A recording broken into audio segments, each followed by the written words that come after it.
समझ में आए ऐसा है। जी। देखिए, अब हमारी दोनों तरफ जो दोनों राष्ट्र हैं, वहां पर अल्पसंख्यकों की हालत कैसी है, कैसी दयनीय है, जी। वो समझने के लिए आपको बेसिक आंकड़े देखने पड़ेंगे। भारत पाकिस्तान अलग हुए तब पाकिस्तान के अंदर माइनॉरिटीज की संख्या कितनी थी और आज कितनी है? 8% से घट के 0.8% पे आ गए हम लोग।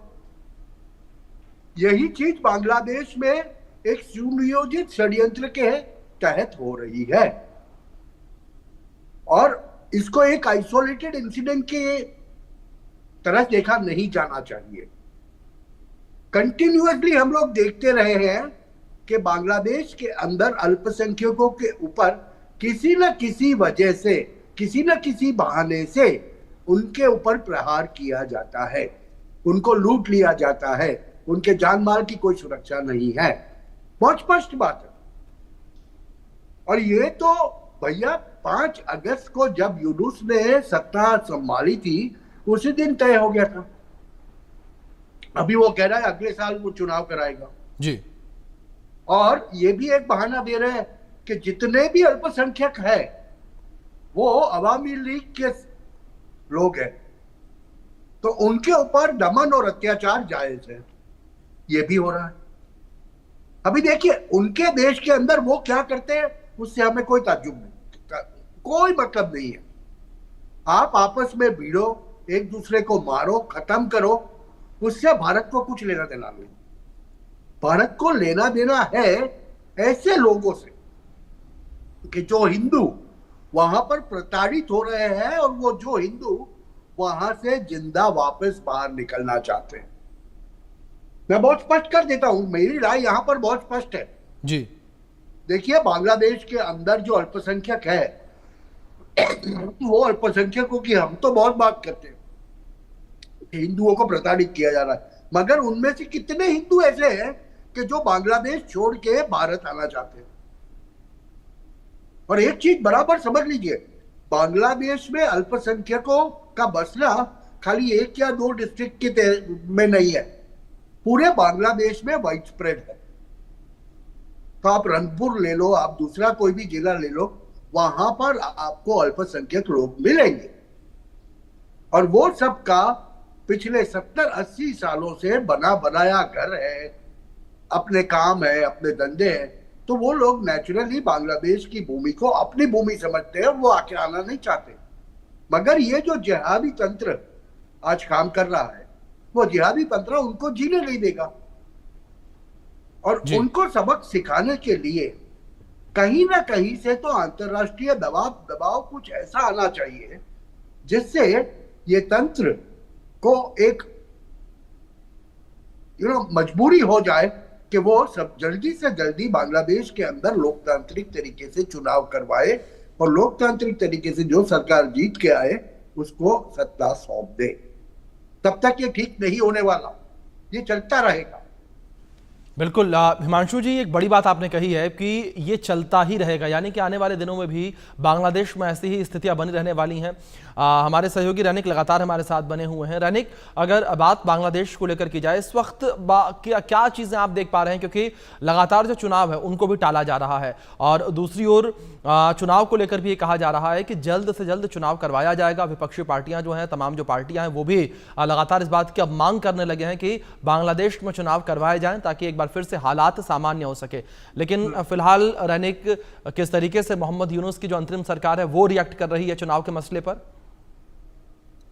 देखिए, मोहम्मद यूनुस का इंटरिम गवर्नमेंट चुनाव को लेकर कोई बात नहीं कर रहा है, मगर दूसरा जो पॉलिटिकल जी। पार्टी की तरफ से बार बार से प्रेशर मोहम्मद यूनुस के ऊपर दिया जा रहा है। तो ये पूरा सिचुएशन में ये पूरा फिलहाल जो सिचुएशन तैयार हुआ है बांग्लादेश में, एक सवाल बार बार से आ रहा है कि बांग्लादेश में क्या इंटरिम गवर्नमेंट चुनाव करने के लिए राजी है, क्योंकि ये सवाल पैदा हो रहा है बांग्लादेश का लॉ एंड ऑर्डर सिचुएशन को सामने रखते हुए। बांग्लादेश में अगर देखा जाए तो जितना दिन जा रहा है उतना ही law and order situation situation बिगड़ता हुआ नजर आ रहा है। एक तरफ अगर देखा जाए तो हिंदुओं के ऊपर हमले का घटना सामने आ रहा है, दूसरी तरफ अगर देखा जाए तो पॉलिटिकल रैली से क्लैशेस चालू हो रहा है, जिसमें पुलिस को रैफ को उतारना पड़ रहा है, उधर कर्फ्यू जारी करना पड़ रहा है। इस तरीके का तस्वीर बार बार से सामने आ रहा है। यानी बांग्लादेश का लॉ एंड ऑर्डर सिचुएशन एकदम बिगड़ चुका है। और ऐसा अगर लॉ एंड ऑर्डर सिचुएशन बिगड़ता हुआ नजर आएगा, ऐसा अगर सिचुएशन बरकरार रहेगा, तो इसी सिचुएशन में क्या चुनाव करना पॉसिबल है,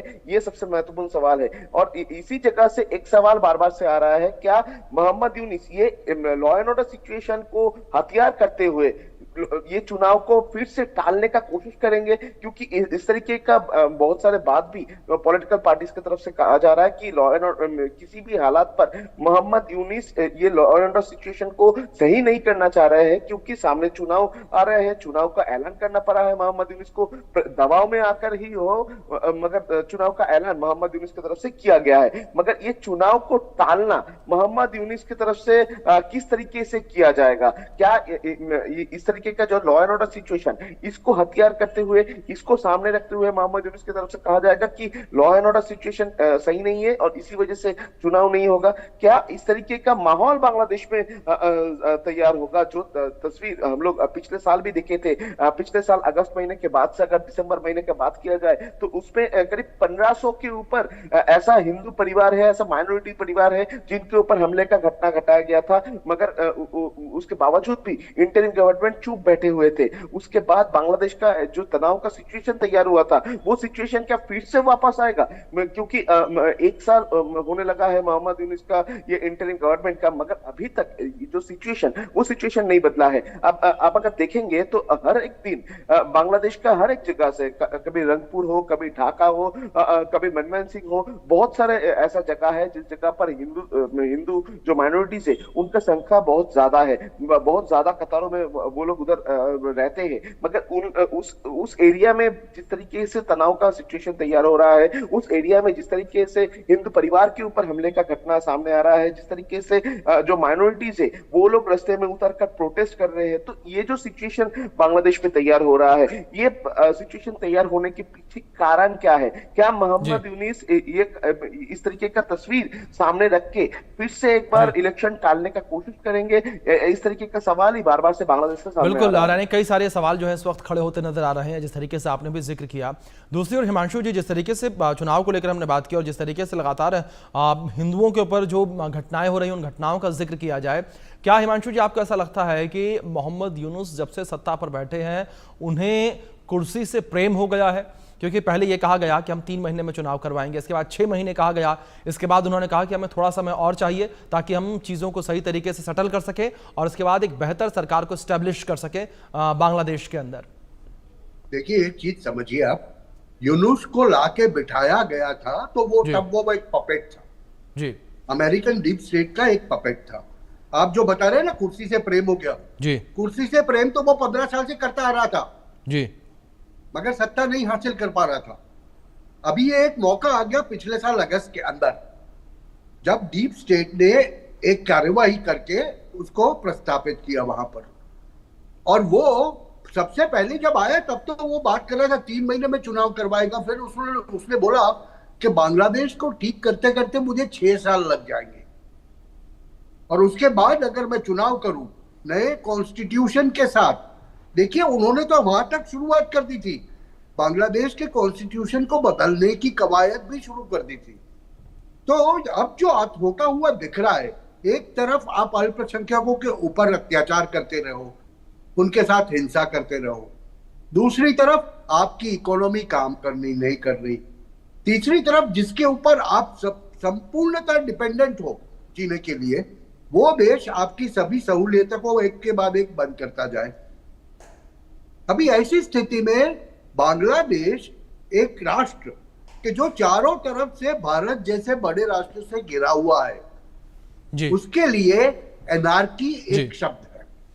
बांग्लादेश के अंदर आजकल एनार्की हो रही है जी, क्योंकि एक तरफ इस्लामिक रेडिकलाइजेशन की वजह से बांग्लादेश की प्रजा काफी हद तक, आपको अच्छा लगे न लगे ये बात हकीकत है,